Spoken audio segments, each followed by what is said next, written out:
This is a Gemini Hotline electric fence unit, which has stopped working. The green light comes on to say that the power is connected, but you cannot hear it clicking or pulsing.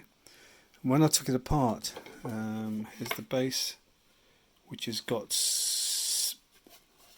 lugs here: 1, 2, 3, 4, 5, 6, 7, 8, 9 lugs. 2 little lugs on the end there, and 3 lugs either side. And oh, yeah, there's 2 lugs on either end, so it's symmetrical-ish.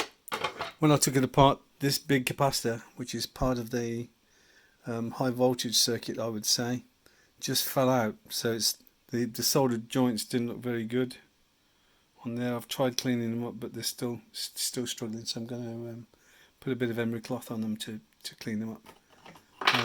And it appears to have come out from these 2 holes here. You can see that they've been arcing, so that's probably why it doesn't work.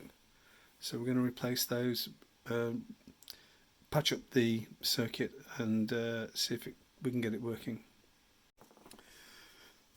The circuit's been repaired.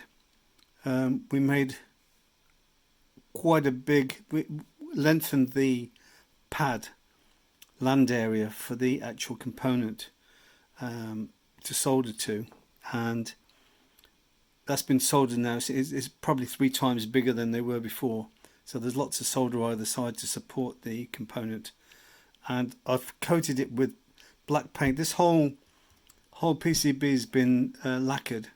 I don't have any lacquer, but I have got some industrial paint which should help. It's quite sticky, and it should offer some protection against the elements. So we're going to plug this in and give it a whirl.